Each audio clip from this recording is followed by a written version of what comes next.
From how to bring the two divergent versions of India closer together to what New Delhi needs to do to hold its own against Beijing in the future, here is what Business Standard columnists and editorials had to say this week. Hello and welcome to Business Standard Views of the Week. How can we bring the two divergent versions of India closer together? Which two crucial goals must climate activists pursue to counter global warming? And which areas require urgent focus if India is to hold its own against China? Subscribe to Business Standard and read this week's top opinion pieces to find out. We start off with an incisive piece on how Indians live in two largely separate worlds.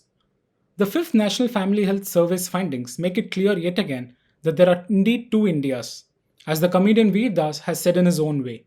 There is the India that aspires to catch up to the developed world, think Gurugram, with its glass towers, and then there is the India that has living conditions similar to Africa's Sahel region. With both these Indias seemingly set on divergent paths, T.N. Nanan's latest column highlights one of the ways in which the playing field can be leveled, and warns against recent developments that could lead to an even greater schism between the two Indias. The rising economic disparity will only add to India's social and development challenges, and policymakers must do much more on this front. Now, keeping on with the topic of two Indias, comedian Veer Das and actress Kangana Ranaut have both courted controversy due to the things they have said recently. And they appear to have earned the ire of people from largely opposite ends of the political spectrum, with similar calls emerging for their arrest from both sides.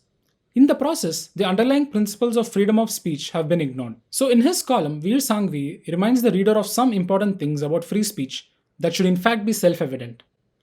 While delving into how a whole industry of sorts thrives on taking offense, Sanghvi fleshes out what many people, including liberals, get wrong about something that should be a fundamental characteristic of any liberal democracy. Clearly, promoting liberal values, especially in this political arena, remains a critical task. Speaking of politics, let's now turn to a momentous development that could alter India's political future. Prime Minister Narendra Modi's decision to secure the repeal of the three contentious farm laws has triggered a plethora of comments.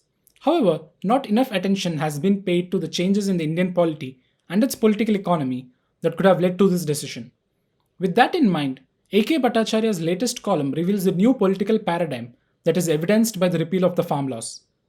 Explaining why government has largely succeeded in its political agenda but found failure in enacting policies related to land, labor and farming, the column points out the deciding factors that will influence India's economic policy regime in the near future. It is evident that while government might have bought itself some breathing space by repealing the farm laws, its political challenges are far from over. Moving on, let's turn to the biggest challenge that is facing humanity today. There are four elements that the world's response to climate change must contain if it is to succeed. In his latest column, Nitin Desai assesses how successful mechanisms such as the Intergovernmental Panel on Climate Change and UN Framework Convention on Climate Change have been in terms of these elements of response. Most importantly, Desai emphasizes on two actionable goals that climate activists must pursue, without which the various net zero targets and successive global summits will prove to be inadequate. Hopefully, the countries of the world will settle their differences and put up a joint front against climate change.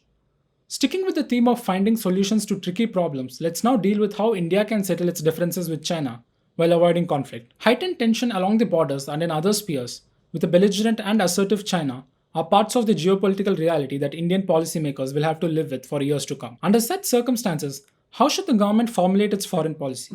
Answering that question in his latest column, Jaimini Bhagwati highlights the crucial elements that Indian strategic thinking has not sufficiently factored in. By way of revealing these shortcomings, Bhagwati points policymakers towards the two areas that require their urgent focus if India is to hold its own against China. While long-term solutions are pursued, it is clear that India-China relations will remain on the boil in the immediate future. On that note, India has commissioned just 1 to 2 capital warships during each of the last 5 years, not enough to replace the warships that are retiring, while China's navy has expanded its numbers by 14 to 22 capital warships in each of these years. Given that strategic planners in New Delhi believe that a capable navy would offset the combat advantage enjoyed by China's army on the Himalayan land border, the Indian Navy's slow growth is a problem that needs an urgent fix. From budgetary allocations to economic planning, Business Standard advises India's military planners on how to do just that. Hopefully, Indian planners will rise up to the security challenges facing the country and ensure that we are not caught off guard. Moving on, we end this episode of BS Views with an editorial on an industry that is crucial for any modern economy. The telecom industry has taken a welcome step to raise tariffs, responding to the recent government package aimed at reviving the financially stressed sector.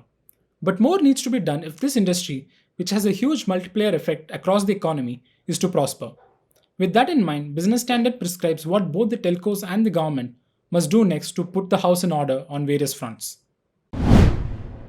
If you like this video, share it and subscribe to Business Standard. For more news, views and insights, log on to www.business-standard.com. Do also follow us on YouTube, Twitter, Facebook, Instagram, Telegram and LinkedIn.